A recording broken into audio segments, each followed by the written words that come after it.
Hello everyone, welcome back to online study on. तो जैसा कि कल हमने आपको टेलीग्राम पर इंफॉर्मेशन दिया था कि कल से आपका क्यूज स्टार्ट हो रहा है और नया साल स्टार्ट हो गया, तो हम लोग क्यूज को अब कंटिन्यू करेंगे। और इधर आपका एग्जाम्स है, जो कि 3-4 एग्जाम्स आपको सामने दिख रहा है। पर बिहार एसएससी जो कि कैंसिल हुआ है, तो मे भी फिर से आपका होने ही वाला है। और उसके बाद हम बात करेंगे बिहार जो पीसीएस है, यानी कि 68वीं यूपीएससी के लिए, और बिहार एसआई और सिविल कोड, इन चारों एग्जाम्स को देखते हुए हम लोग क्यूज को स्टार्ट करेंगे। और यहाँ पे अब इस बार जो हम लोग क्वेश्चंस अरेंज कर रहे हैं वो आपको दिख रहा होगा। यहाँ पे देखिए, लूसेंट ऑब्जेक्टिव भी है, सब्जेक्टिव भी है, और हमारे पास एक दृष्टि पीसीएस का जो बुक आता है स्पेशल, वो हमारे पास है। और स्पीडी करंट अफेयर्स को कवर करेंगे, यानी इन्हीं बुक से हम लोग क्वेश्चंस आपको डेली प्रोवाइड कराया जाएगा। क्राउन तो सबके पास है, लेकिन हम उतना प्रीफर नहीं करते, लेकिन आप देख सकते हैं यहाँ पे रखा हुआ है। तो ध्यान दीजिएगा, जो भी आपको होमवर्क मिलेगा हम लोग टेलीग्राम पर डाल देंगे पीडीएफ, आप वहां से होमवर्क अपना कंप्लीट करके आइए। क्वेश्चंस यहाँ पे पूछा जाएगा, वीडियो को आराम से देखिए और सारे क्वेश्चंस को खुद से अटेम्प्ट करने की कोशिश करिए। क्वेश्चंस पूछा जाएगा तो कोशिश करना है कि उसका राइट आंसर आप गेस करो, ठीक है। तो चलिए, आज फर्स्ट डे है, उम्मीद करते हैं कि वीडियो आप लोगों को अच्छा लगेगा। अगर पसंद है तो वीडियो को अपने फ्रेंड के साथ भी शेयर करिए, ग्रुप में शेयर करिए। तो शुरू करते हैं हम लोग। तो सबसे पहला स्टार्ट करेंगे हम लोग चोल वंश, जो कि कल आपका टॉपिक दिया गया था, चोल साम्राज्य और अंग्रेजों के मैसूर से संबंध।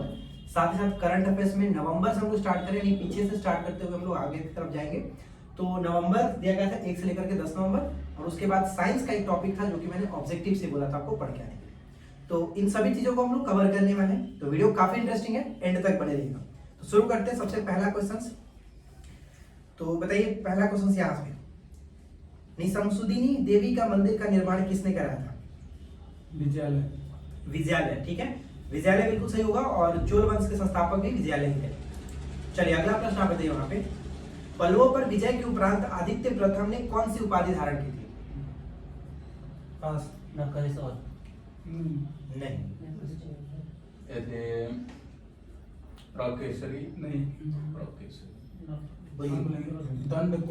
कोदंडराम जो नरकेसरी है वो विद्यालय ने धारण किया था उस वक्त। और आदित्य प्रथम को स्वतंत्र चोल वंश के संस्थापक के रूप में इसको जाना जाता है। चलिए अगला प्रश्न आप बताइए। राधे, श्रीलंका के विजित प्रदेशों को चोल साम्राज्य का एक नया प्रांत किसने बनाया था? महेंद्र प्रथम। आगे चलिए, आगे बताइए। राजेंद्र प्रथम। राजराज प्रथम। श्रीलंका के विजित प्रदेशों को चोल साम्राज्य का एक नया प्रांत बनाया था राजराजा प्रथम। राजराजेश्वर का शिव मंदिर का निर्माण किसने कराया? राजराजेश्वर का शिव मंदिर का निर्माण किसने कराया? राजराजा प्रथम। ठीक है, राजराजा प्रथम। थोड़ा तेज बोलिए। चोल साम्राज्य का सर्वाधिक विस्तार बताइए किसके समय में हुआ? तेज बोलिए। ठीक है, राजेंद्र प्रथम के शासनकाल में चोल साम्राज्य का सर्वाधिक विस्तार हुआ था। इसके बाद अगला प्रश्न बताइए रवि, राजेंद्र प्रथम ने किसे पराजित कर गंगैकोंड चोल की उपाधि धारण की थी? पाल वंश के शासक महिपाल को। ठीक है, पाल वंश के शासक महिपाल को पराजित करके राजेंद्र प्रथम ने गंगैकोंड चोल की उपाधि धारण की थी। देखिए, चोल काल में भूमि के प्रकार थे, जो कि एग्जाम्स में कई बार पूछा गया, एसएससी भी पूछा करता था पहले, और इन सभी एग्जाम्स में पूछा जा रहा है। तो बताइए कि गैर ब्राह्मणों किसानों को जो भूमि दी जाती थी उनको क्या कहते थे? गैर ब्राह्मण किसानों की भूमि को क्या कहते थे? हाँ, वेलन वगाई, बिल्कुल सही है, वेलन वगाई। और ब्राह्मणों को उपहार में दी जाने वाली भूमि को क्या कहते थे? ब्रह्मदेव। ठीक है, ब्रह्मदेव। चलिए अगला है कि किसी विद्यालय के रख रखाव की भूमि को क्या नाम दिया गया है? रख रखाव, विद्यालय के लिए, यानी कि पाठशाला, शाला भोग, इस तरह से। अगला, मंदिर को उपहार में दी गई भूमि को, मंदिर में देवदान। चलिए अगला है, जैन संस्थानों को दान दी गई भूमि को क्या कहते थे? जैन संस्थानों को दान दी गई भूमि को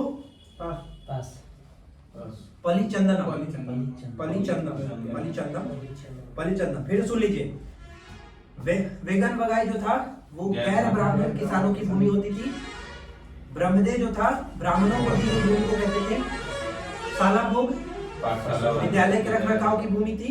देवदान मंदिरों को उपहार में दी गई भूमि, और पलिचंदम जो था जैन संस्थानों को दी गई भूमि। चलिए अगला प्रश्न है कि गजनी का सुल्तान महमूद किस चोल शासक के समकालीन था? ये था राजेंद्र प्रथम। ठीक है, राजेंद्र प्रथम। गजनी का सुल्तान महमूद गजनी जो था वो किस चोल शासक के समकालीन था? राजेंद्र प्रथम। चलिए अगला प्रश्न बताइए, चोलों और पश्चिमी चालुक्यों के बीच शांति स्थापित करने में मध्यस्थ की भूमिका किसने निभाई थी? बोलेंगे। चोल और चालुक्य के बीच। चोल और चालुक्य के बीच शांति स्थापित करने में जो मध्यस्थता स्थापित निभाई थी भूमिका कौन था? क्या राज का नाम बोलना है कि राजा का नाम बोलना है? व्यक्ति का नाम बोलना है। राजा इसमें नहीं बोलना है। जयकेश प्रथम। जयकेश प्रथम। बताइए अगला प्रश्न, संपूर्ण चोल साम्राज्य विभक्त था कितने प्रांतों में? बस 6 प्रांतों में। 6 मंडलों 6 प्रांतों में। ठीक है, चलिए अगला प्रश्न है, चोल प्रशासन की मुख्य विशेषता क्या थी? चोल प्रशासन की मुख्य विशेषता स्थानीय शासन। स्थानीय स्वशासन। ठीक राज्य है, शासन या फिर ग्रामीण व्यवस्था थी इसीलिए। ठीक है, स्थानीय स्वशासन वही है। अगला प्रश्न बताइए आप यहाँ पे, चोल काल में भूमि कर कितना होता था उपज का? 1/3। तेज बोलिए, वहां माइक रखा हुआ है, हमको सुनाइएगा तो कैसे काम चलेगा?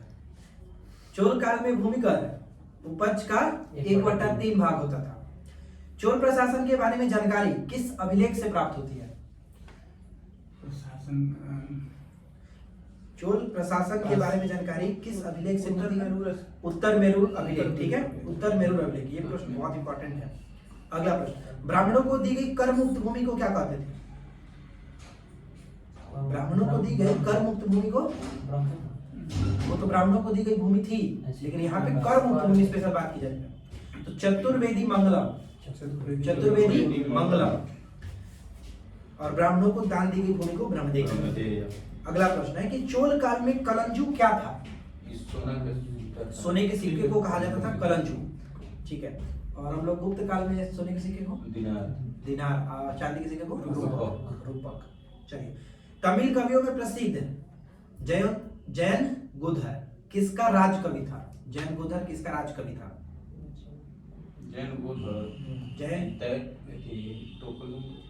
ठीक है, कुलोतुंग प्रथम का राज कवि था। तमिल रामायण के रचयिता कौन थे? बताइए परवीन आप। तमिल रामायण तमिल रामायण के रचयिता किसे माना जाता है? चलिए आगे बताइए। कम्बन। ठीक है, कम्बन।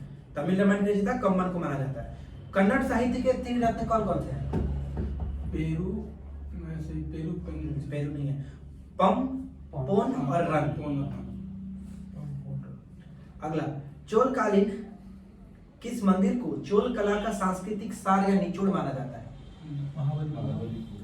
नटराज मंदिर। चोलकालीन नटराज मंदिर को चोल कला का सांस्कृतिक सार या फिर निचोड़ कहा जाता है। बताइए राजेंद्र प्रथम के गुरु कौन थे? आप देखिए विकास, राजेंद्र प्रथम के गुरु कौन थे?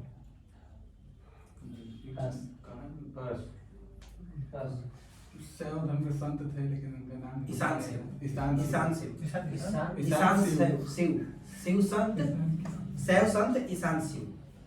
चोल काल का सबसे महत्वपूर्ण बंदरगाह, बताइए राधे आप, चोल काल का सबसे महत्वपूर्ण बंदरगाह का नाम क्या है? बोलेंगे कावेरी पट्टनम। ठीक है, कावेरी पट्टनम, बहुत अच्छा। अगला बताइए, चोलों की जो राजधानी का क्रम रहा वो क्या है? पहले उरैयूर। ठीक है, उरैयूर, फिर उसके बाद चोलपुरम, उसके बाद कांची। ठीक है, चलिए बहुत अच्छी बात। और कभी कभी पूछा जाता है कि जो उरैयूर था किसके लिए प्रसिद्ध था? कपास के लिए। चलिए अगला प्रश्न, विष्णु के उपासक को क्या कहा जाता था? मतलब विष्णु के उपासक करने वाले के नहीं, अलवार। शिव के उपासक को नैनार। शिव नयन, शिव का तीसरा नयन से शिव नैनार। अविनाश एक ट्रिक होता है, अविनाश। चलिए अगला प्रश्न लास्ट, चोल वंश के संस्थापक कौन थे? कौन से उपाधि धारण की थी? नरकेसरी। और प्रकेसरी की उपाधि किसने धारण की? राजेंद्र द्वितीय। राजेंद्र द्वितीय। तो यहाँ पे हम लोग का चोल वंश से जो महत्वपूर्ण प्रश्न थे वो कंप्लीट किए। अब कुछ ये क्वेश्चन में था, सुंदर चोल किसको कहा जाता था? आदित्य प्रथम। नहीं तुगलुक तुगलुक हाँ, तुगलुक है। उन्हीं को परांतक है परांतक। परांतक है। चलिए अगला प्रश्न बताइए, हैदर अली मैसूर का शासक कब बना? हैदर अली मैसूर का शासक कब बना?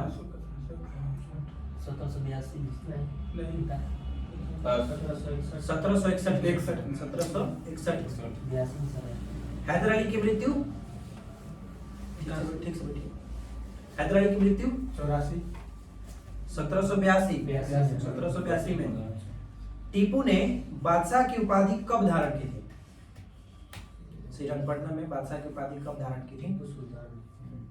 पास दूसरा मैसूर बाद उसके बाद 1787 में। 1787 में। 1787 प्रथम अंग्ल मैसूर युद्ध कब हुआ? सही, जो तेज बोलिए। 1769 ठीक है, 67 से 69। समापन का मतलब किस संधि के द्वारा? मद्रास के संधि के द्वारा। दूसरा अंग्ल मैसूर युद्ध बताइए आप। कब से कब तक? पास 80 से 84 80 से 84। कौन सा संधि के द्वारा समाप्त हुआ? मंगलोर मंगलौर की संधि। किस युद्ध में मराठा, हैदराबाद के निजाम एवं अंग्रेजों की संयुक्त सेना मैसूर के खिलाफ लड़ रही थी? तृतीय आंग्ल मैसूर अंतिम चौथा चौथा अंग्ल मैसूर युद्ध। शेरे मैसूर के नाम से किसे जानते हैं? टीपू सुल्तान टीपू सुल्तान को। वांडीवास का युद्ध कब हुआ? 1760। वांडीवास कहाँ है? तमिलनाडु। द्वितीय अंग्ल मैसूर युद्ध की संधि के द्वारा समाप्त हुआ और कब?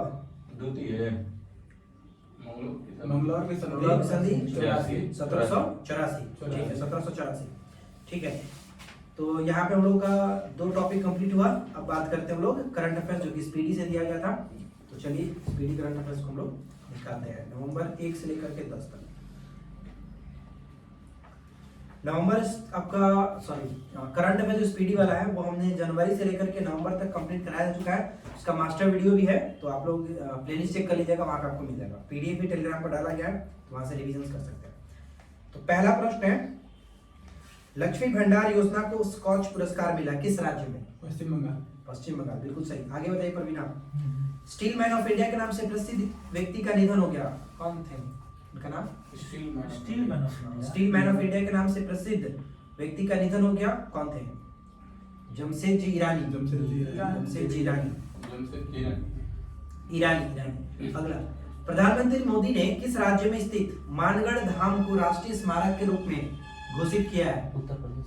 आगे राजस्थान। ठीक है, मानगढ़ राजस्थान। ठीक है, अगला प्रश्न, रानीपुर देश का 53वां टाइगर रिजर्व बना है किस स्टेट में? उत्तर प्रदेश। ठीक है, रानीपुर देश का 53वां टाइगर रिजर्व बना उत्तर प्रदेश। पूर्वोत्तर भारत का पहला एक्वा पार्क किस राज्य में स्थापित किया जाएगा? अरुणाचल प्रदेश। ठीक है, पूर्वोत्तर भारत का एक्वा पार्क, पहला एक्वा पार्क अरुणाचल प्रदेश में। अगला प्रश्न है कि एससीओ शासनाध्यक्षों की 21वीं बैठक में भारत का प्रतिनिधित्व किसने किया है? भारत का प्रदेशीय में भारत विदेश मंत्री शंकर डॉक्टर एस जयशंकर। चलिए अगला प्रश्न है कि किस केंद्र शासित प्रदेश ने अपना मुक्ति दिवस मनाया है? 1 नवंबर 2022 को मुक्ति दिवस मनाया है। पुदुचेरी। ठीक है, पुदुचेरी किन किन स्टेट में है? तमिलनाडु, केरला और आंध्र प्रदेश। प्रदेश। तमिलनाडु में कौन सा स्थान है? कराईकल। केरल में माहे और यनम आंध्र प्रदेश में। 3 ठो। अच्छा, पुडुचेरी को अपना तो वही जाता, 3 ठो ऐसा स्टेट। कराईकल माहे मतलब जिला, उसका पार्ट कहाँ है इस तरफ है। चलिए अगला प्रश्न है, अंतरिक्ष स्टेशन के लिए मंगेटियन नामक लैब मॉड्यूल लॉन्च किया किसने? चाइना। ठीक है, मंगेटियन नामक लैब मॉड्यूल लॉन्च किया चाइना ने। किस कंपनी ने एआई अवतार स्टार्टअप अल्टर का अधिग्रहण किया है?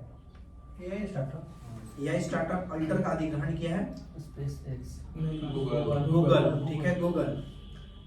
चलिए इसके बाद अगला प्रश्न कि दुनिया का सबसे शक्तिशाली रॉकेट फाल्कन हेवी लॉन्च किया किसने? स्पेसएक्स ने। ठीक है, इसके बाद अगला प्रश्न कि भारतीय भाषा दिवस मनाने का निर्देश दिया गया, यूजीसी ने कब भारतीय भाषा दिवस मनाने का निर्णय लिया या फिर 15 नवंबर 11 दिसंबर। नेक्स्ट क्वेश्चन, 3 नवंबर 2022 को कॉलिंस डिक्शनरी का वर्ड ऑफ द ईयर किसे नियुक्त किया गया, मतलब सॉरी किसे घोषित किया गया? परमाक्रिसिस। परमाक्राइसिस, ठीक है, परमाक्राइसिस।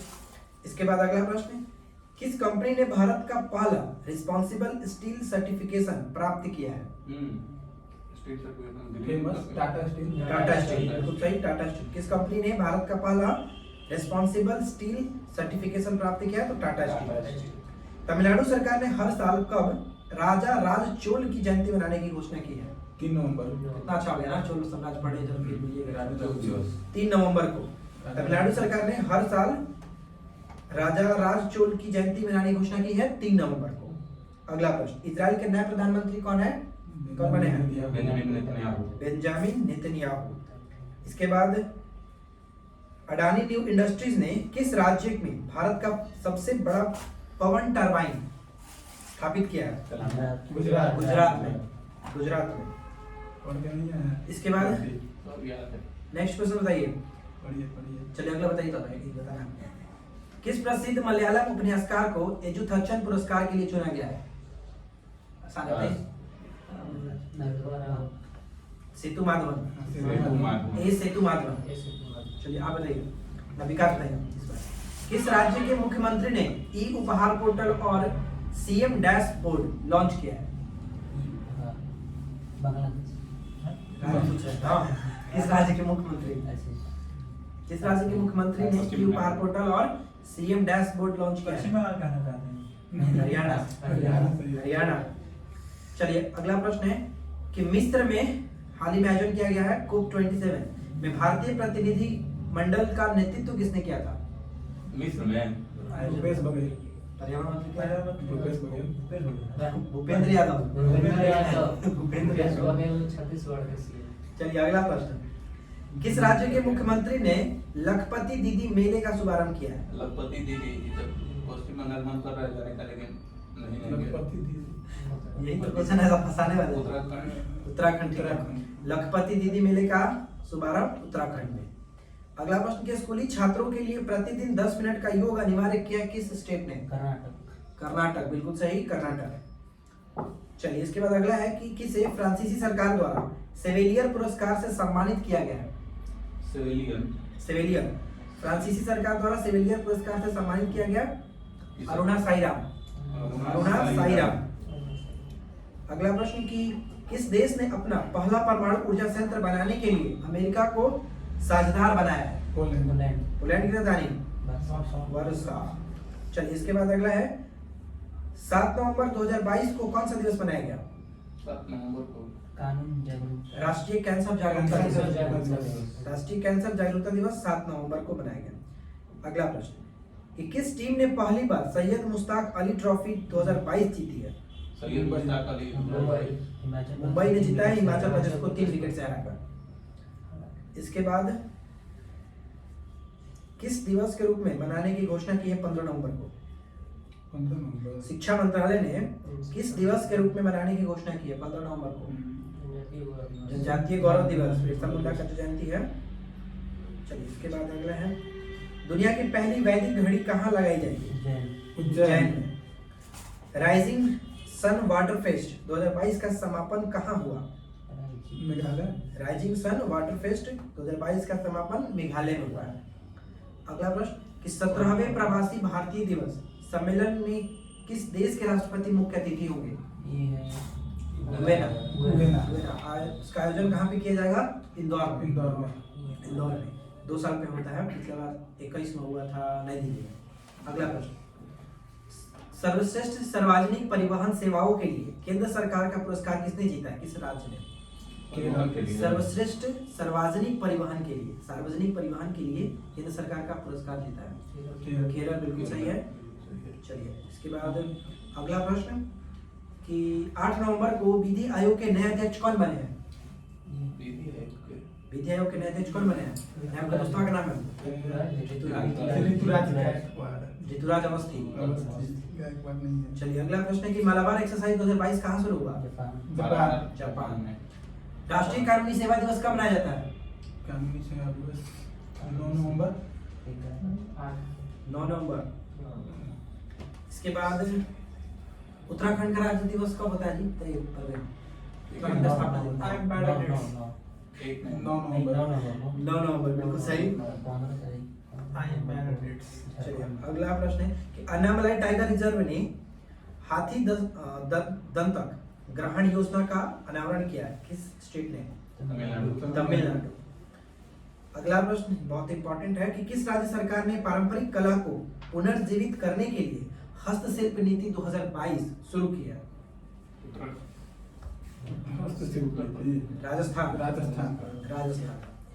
इसके बाद अगला है कि एरोस्पेस कंपनी, कौन सी एरोस्पेस कंपनी भारत की पहली निजी तौर पर विकसित रॉकेट लॉन्च करेगी?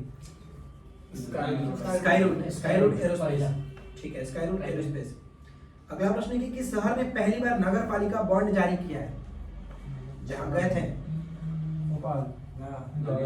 जहाँ गए थे आप लास्ट ज्वाइनिंग हुआ के लिए? कोलकाता। वडोदरा। वडोदरा। चलिए अगला प्रश्न बताइए।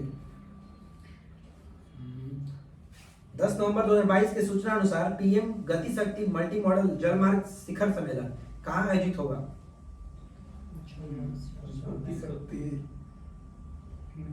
पीएम गति शक्ति मल्टी मॉडल जलमार्ग वाराणसी। वाराणसी।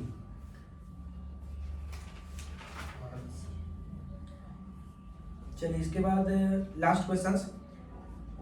भारतीय सेना ने किस राज्य में वालेंगे मेले का आयोजन किया है? वालोंग मेले का आयोजन किया है। वालोंग मेले का आयोजन किया है। बेंगलुरु। अरुणाचल प्रदेश। अरुणाचल प्रदेश। भारतीय सेना ने किस राज्य में वालोंग मेले का आयोजन किया है? अरुणाचल प्रदेश। तो यहाँ पे हम लोग का करंट कंप्लीट होता है। अब लास्ट टॉपिक जो कि साइंस था, तो हम लोग लूसेंट ऑब्जेक्टिव दिए थे साइंस का, चलिए उसको हम लोग कर लेते हैं। कहाँ जाइए? साइंस की ओर।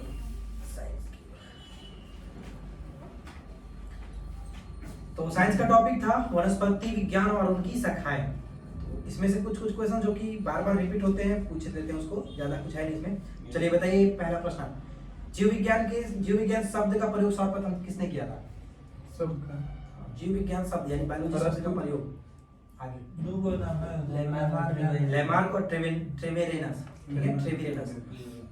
जीव विज्ञान के जनक के रूप में फादर ऑफ बायोलॉजी अरस्तु को जानते हैं। जंतु विज्ञान के जनक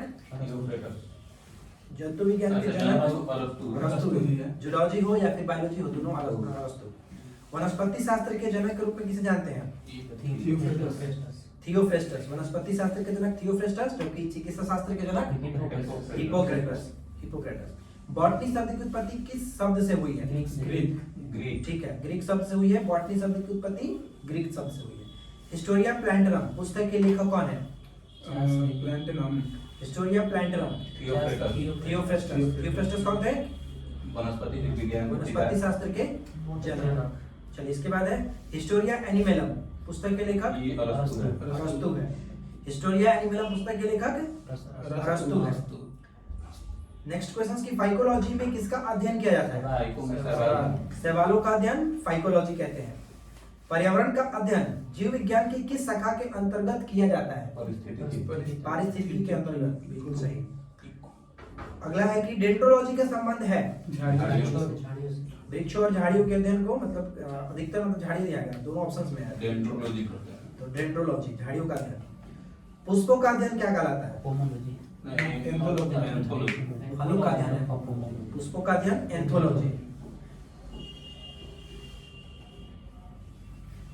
वनस्पति संवर्धन से संबंधित विज्ञान की शाखा कौन सी है? वनस्पति संवर्धन है ये।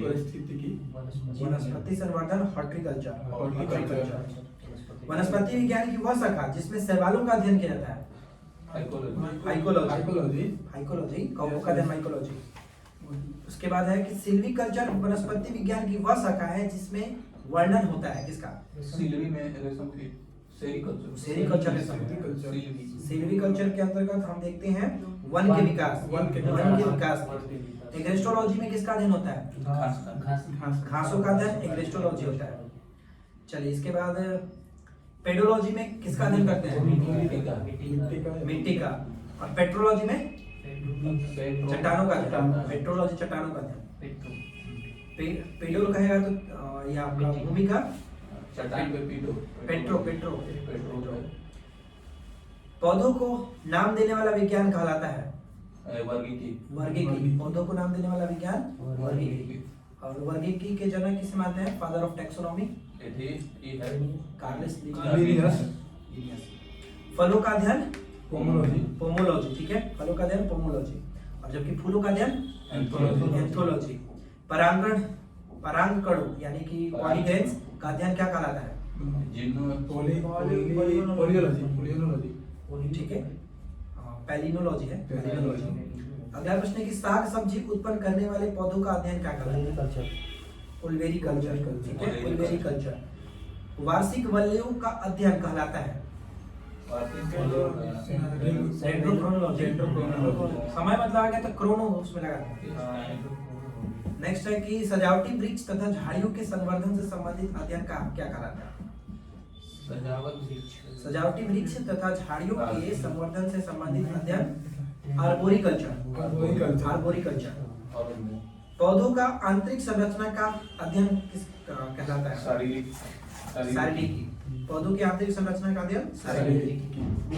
अगला प्रश्न है कि किस प्रकार का काई की तरह के प्राचीन पौधों का अध्ययन है? मतलब कि कौन सा अध्ययन?